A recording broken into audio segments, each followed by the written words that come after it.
What was once the Polk County Courthouse now serves as the Polk History Center and houses the Historical Museum and Library. The museum serves Polk's community through special events, volunteer opportunities, and educational programs.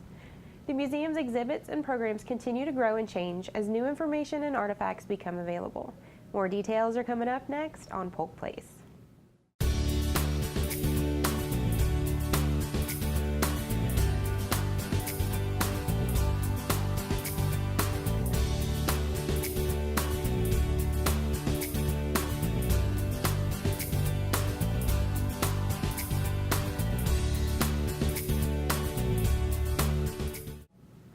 Welcome to Polk Place. I'm Tina Mann, your host, and joining me in the studio today is Murtis Young, the Historic Preservation Manager with the Polk County History Center. Hello, Tina. Welcome. Thank you. I feel like it's been forever, but we have some exciting stuff going on in the new year. We do. So why don't we start out with our family program? You know, the family programming is one of our most important activities, and we know that it is essential to collect and preserve our history, but really what's important for us is to carry the tradition and the heritage of our history to the younger population, immerse them in not only Polk County's history, but also about the specifics of the men and the women who serve Polk County. And so this month, our Curators of Curiosity are going to spend a month about Polk County statesmen and learn about those men and women who participated in forming the government and the legislative process that makes Polk County strong. We have an opportunity for them to learn more about federalism and the division of power between local, state, and federal the federal governing bodies. And Jamie always does such a good job of making these programs engaging and entertaining on subjects that may not seem very interesting. So they should come check that out, of course. And then coming up later in January would be the Lunch and Learn on January 17th. January 17th it's going to be a special lunch and learn. Dr. James Denham from Florida Southern College, who has been a guest speaker before, is joining us again. And this month he's going to speak about William Duval, who the name probably is familiar because of Duval County and also Duval Street in Key West. It's a very key figure in developing Florida and land uses in Florida. So we hope everybody will come out and join Dr. Denham on the 17th to learn more about that, and then to prepare for that, to read Dr. Denham's book, which is about William Duval. Sounds like an excellent suggestion. And of course, one of my favorite things is the architectural tour that's coming up on January 21st this month. It is going to be really fun this time. You know, the building actually in its preserved and restored state is just a beautiful representation of neoclassical architecture. But during the years the building was in service, it went through many different types of reconstruction and retrofitting to make it work to fulfill the purpose of serving county government. So during the restoration process, the restoration architectural firm had a good bit of work involved in actually trying to locate original walls and original designs and original floor plans. So this month we're going to focus on that. It's about 10-year process of the restoration of that building. And one of the secrets, one of the exciting things that we always like to share with everybody about the restoration process is the architectural plans that were located by one of our judges who was serving actually on the Historical Commission at the time of the restoration, and found, it's just unbelievably interesting story, found the original architectural plans in his historic home here in Bartow. So you can imagine, as the architectural the preservation architect is going through this process and someone hands you the architectural plans from the beginning of time. So like instead of a gold mine. A gold mine. So instead of drilling holes through walls that have been placed up during the years, they had the plans. So it's a great story of the 10 years of the restoration. So we want to share that with everybody. It's a good story. Makes you want to buy a historic home just so you can like go searching through it.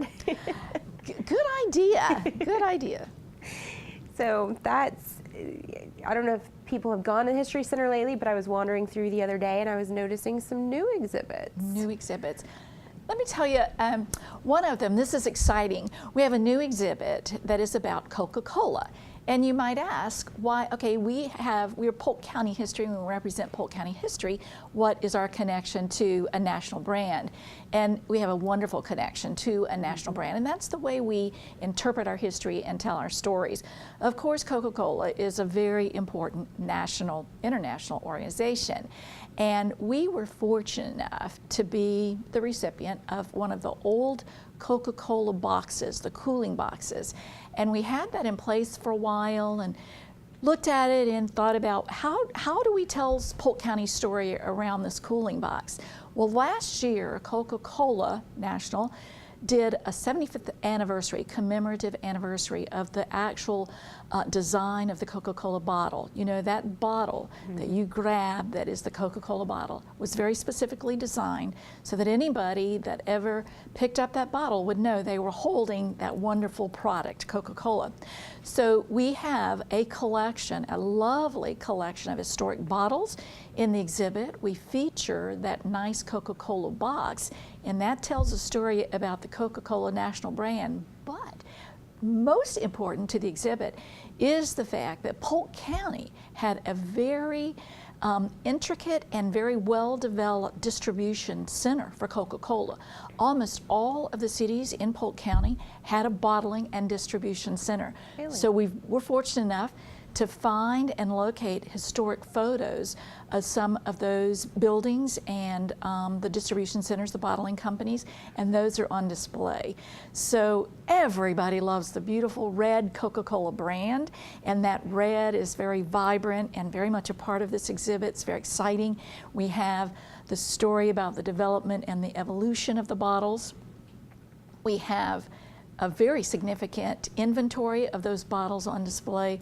And most important, we have the story of Polk County's place in the distribution and bottling of Coca-Cola. And it's an absolutely beautiful exhibit. I just loved seeing it. You walk in and that's the first thing your eye is drawn to. You just want to get a bottle of Coke, don't you, and have a little sip, refreshing sip. No beverages in the History Center. No beverages in the History Center. Just memories. So what other new exhibits can they expect to find?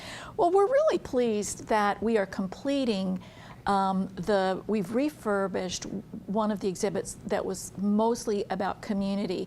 And that exhibit gallery now is representative of, we call it Polk at Play. And it includes our tourism, early tourism in Polk County. We have completed the baseball exhibit, which tells, it commemorates and interprets the development of the sport of baseball in Polk County, with a very significant feature of the Detroit Tigers and, of course, their very long 80-year history in Polk County. In addition to that, we've expanded that area, and we will have on display all of a really complete story of the history of athletics in Polk County. So that's really, really great. In addition to that, I am so pleased that, you know, we had interpreted the Dixie Highway, and we interpreted that as it was intended to be a temporary exhibit. The story is so specific to Polk County, and Polk County as a part of the landscape of tourism in the state of Florida, so we are repurposing that and including that in the Polk and Play Gallery. Top it off, we are so excited to announce that the Polk County History and Heritage Trail has a new feature, and we have a kiosk. It's an interactive kiosk in Polk at Play Gallery, and people can actually now have an opportunity to look up that inventory of all of the historic sites in and around Polk County.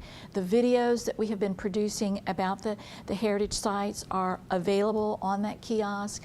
The stories about these historic sites, the locations. So if you're interested in a specific city, one of the municipalities, one of our character towns, you can look up the historic sites by looking up a town. If you're most interested in cemeteries, you'll be able to just specifically research the history of the cemeteries, or architecture, or whatever.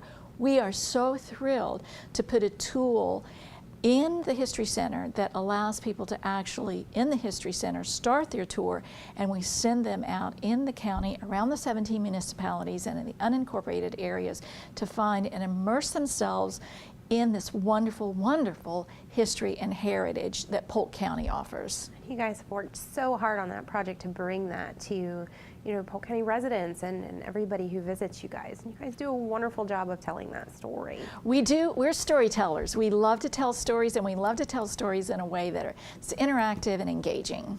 And another component to the Heritage Trail is the Citrus Label Trail. Oh, the Citrus Crate Label Trail is just great. coming along so great. Thank you so much for thinking about that today. We have been so fortunate that the partners in the community have embraced this wonderful heritage and history with us as well.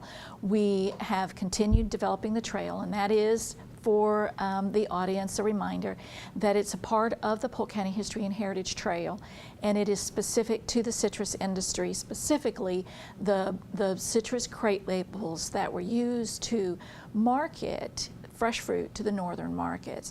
So our partners in the municipalities around the county have sponsored the citrus crate labels, and we are now up to 17 specific sites that are available for the tour. So again, you can start the tour at the History Center, and we'll send you out around the county so you can actually find those beautiful outdoor exhibits, colorful, whimsical, creative works of art that represent one of Polk County's most important industries, and of course that's the citrus industry. And we have more on the way. More on the way. They are, I know we'll be soon celebrating a dedication ceremony down in Fort Meade with the dedication of the Romance label down at Peace River Citrus at the depot. We are expecting another display exhibit down at the Department of Citrus here in Bartow, which is going to be a two-sided citrus crate label. So watch the press releases and watch information that comes from communications as we celebrate the continuing dedication of these outdoor exhibits. Absolutely. And you guys do a great job of also partnering with other heritage partners. I know we have quite a few historic events coming up as well. The season is among us, and one of the most important ones, well, they're all important. Celebrating our history and heritage is important no matter where and at what time of the year. The Alafaya Rendezvous is coming up, and I know it's going to be, I think they have their VIP opening around January 17th and then open to the public that following weekend, and that's down at the in Homeland, and that is just a very important part of early pioneer, it precedes pioneer, it's the early history of the early pre-1840s living history of the area. So it's closed, it's just for reenactors until the weekend, but it is a great opportunity for folks to go down and actually get an idea of what life was like before 1840 in the state of Florida. It's so fascinating, and those people get into it. They do. They really are intense, so and I have a hint for any of our visitors. I've made this mistake. We don't refer to their attire as costumes. They are not costumes. They are period appropriate attire, not costuming. Oh, we don't want. I made that mistake. We don't want to make the rendezvous people upset at all. And we're closing out a very kind of important period in Polk County History Center, which is the holidays. How did the Festival of Wreaths go? The holidays are such a special time for us, and primarily it's the time we celebrate the Festival of Wreaths. We had an opportunity this year to actually partner with and attract a new group of people, the Citrus Ridge Art Association, and I hope I have that correct, participated with us, and their artists actually designed and hand painted some wreaths or some of the ornaments that went on the wreaths, and that was really special for us this year. We were able to sell most of our wreaths, and that's so important for us because that's the way it's a revenue source for us to generate revenue to continue supporting the Lunch and Learn program. So great success, beautiful wreaths, great season, and thank all of our partners who participated as designers, but most particularly those who came and enjoyed it and the folks who made an investment and purchased one of our wreaths. It's a great celebration for us. So we're looking forward to our 6th year next year. This year, 2017, will be our 6th year.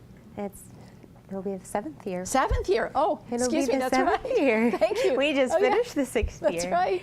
But I thank you for coming on today. We always have a pleasure having you on here. Thank you, Tina. We love to talk about our history. Polk County has a rich history and heritage, and the Polk County History Center is continuously thinking of new ways to help Polk residents experience that history. The museum's collection includes natural and cultural objects related to Polk and the greater Central Florida area that represent our history from pre-Columbian to present-day eras. The artifacts on display at the museum represent individuals, cultural groups, and events significant to the region.